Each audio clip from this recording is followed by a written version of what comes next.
إن الحمد لله نحمده ونستعينه ونستغفره ونعوذ بالله من شرور أنفسنا وسيئات أعمالنا من يهده الله فلا مضل له ومن يضلل فلا هادي له وأشهد أن لا إله إلا الله وحده لا شريك له وأشهد أن محمدا عبده ورسوله يا أيها الذين آمنوا اتقوا الله حق تقاته ولا تموتن إلا وأنتم مسلمون يا أيها الناس اتقوا ربكم الذي خلقكم من نفس واحدة وخلق منها زوجها وبث منهما رجالا كثيرا ونساء واتقوا الله الذي تساءلون به والأرحام إن الله كان عليكم رقيبا يا أيها الذين آمنوا اتقوا الله وقولوا قولا سديدا يصلح لكم أعمالكم ويغفر لكم ذنوبكم ومن يطع الله ورسوله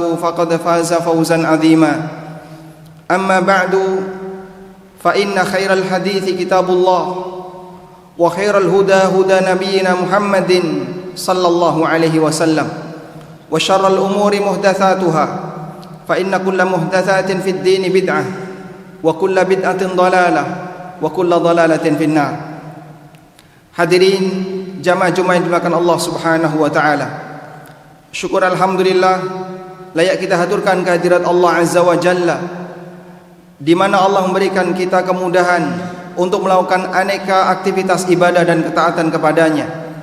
Dan kita berharap semoga ibadah yang kita laksanakan diterima oleh Allah Ta'ala sebagai amal saleh.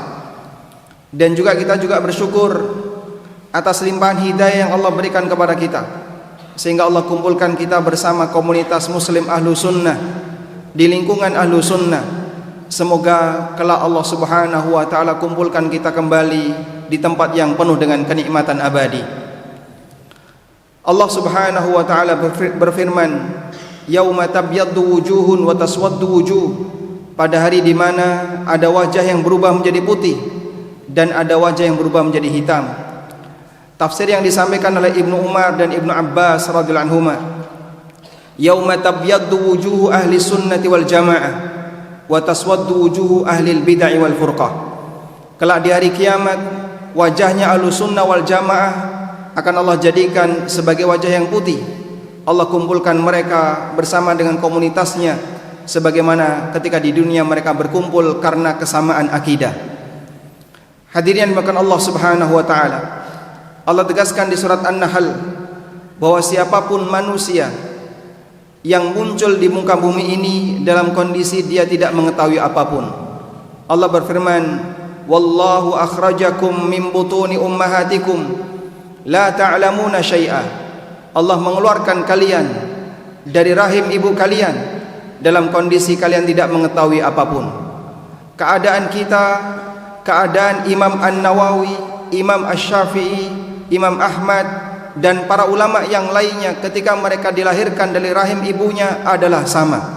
Sama-sama tidak tahu apapun, sama-sama tidak membawa ilmu apapun. Allah Subhanahu wa ta'ala jadikan kita mulai dari nol semuanya. Demikian pula dalam masalah kekayaan dunia, tidak ada manusia yang lahir dengan membawa harta, tidak ada manusia yang lahir dengan membawa uang. Semuanya dimulai dari nol. Lalu Allah Subhanahu wa ta'ala mengajarkan kepada mereka, ada yang dikasih kelebihan dalam masalah ilmu syar'i sehingga dia bisa menyampaikan tentang hukum-hukum Allah Ta'ala, dan ada yang dikasih kelebihan oleh Allah tentang masalah dunia sehingga dia bisa beramal dengan harta yang dia miliki. Keseimbangan ini diajarkan dalam syariat kita agar terjadi kerjasama antara orang yang punya kelebihan dalam masalah ilmu syar'i dengan orang yang punya kelebihan dalam masalah dunia. Rasulullah sallallahu alaihi wasallam menyebutkan dalam hadis yang diriwayatkan oleh Bukhari, an-nasu ma'adin khiyaruhum fil Islam khiyaruhum fil jahiliyah idza faquhu. Manusia itu ibarat barang tambang. Orang yang terbaik di kalangan mereka di tengah dunia Islam atau setelah mereka masuk Islam, khiyaruhum fil jahiliyah adalah orang yang terbaik ketika mereka belum masuk Islam di masa jahiliyah. Artinya orang yang terbaik di antara mereka adalah orang yang memiliki potensi, namun dengan satu ketentuan, idza faquhu, apabila dia paham agama. Jamaah dimulakan Allah Subhanahu wa taala. Allah ajarkan sebagian hambanya untuk bisa mendapatkan rizki dengan cara yang mudah, sehingga dia bisa mendapatkan harta melalui usaha yang dia miliki.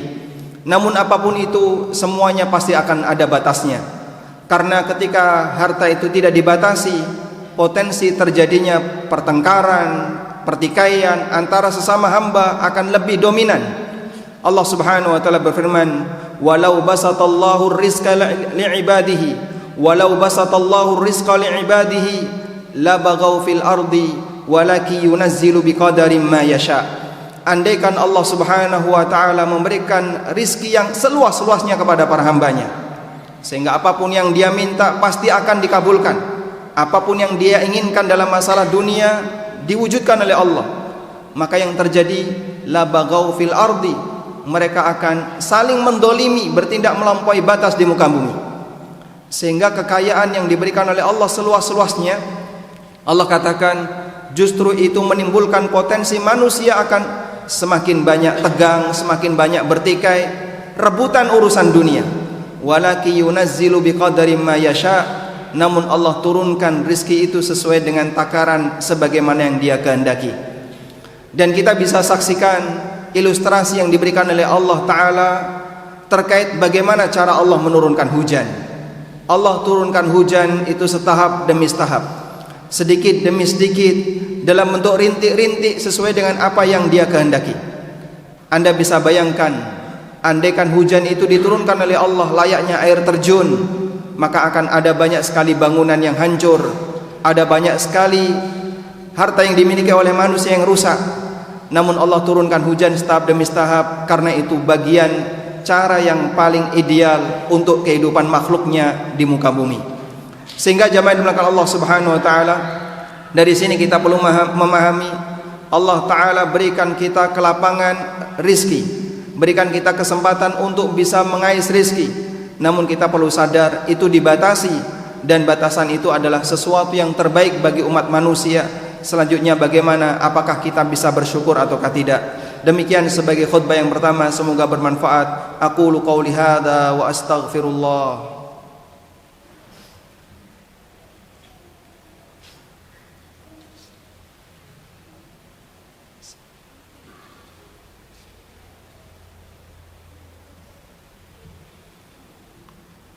Alhamdulillah, alhamdulillahilladzi hadana lihada wa ma kunna linahtadiya laula an hadanallah.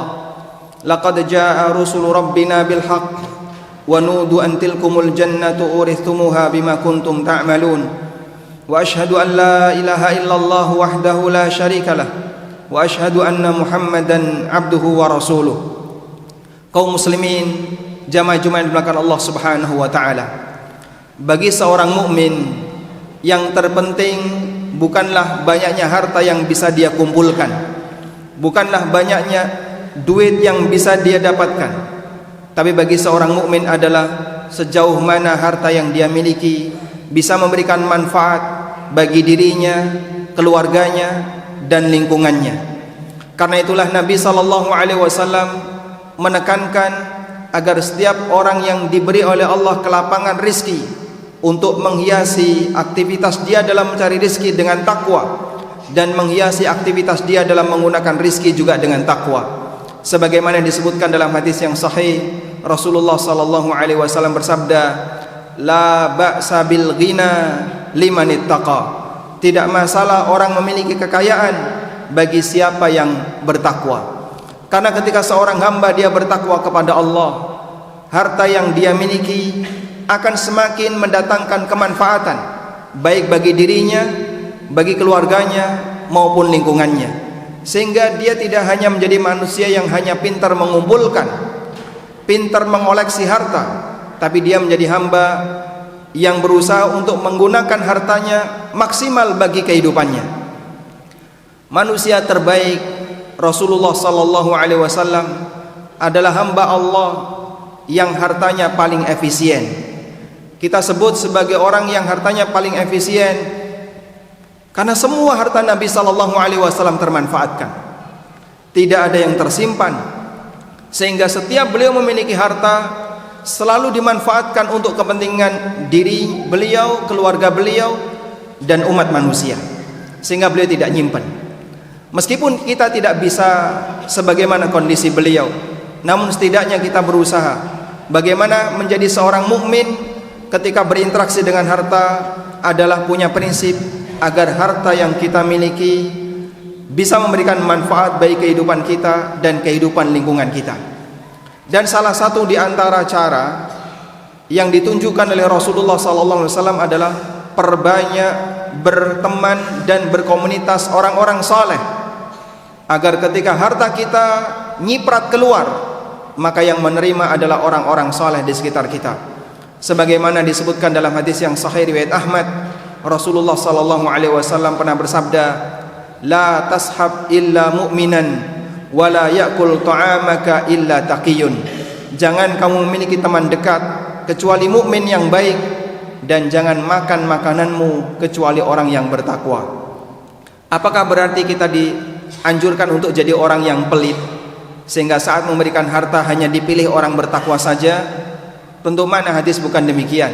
An-Nawawi rahimahullah menjelaskan, yang dimaksud wala ya'kul ta'amaka illa taqiyun, jangan makan makananmu kecuali orang yang bertakwa, artinya adalah perbanyaklah berteman dengan orang bertakwa.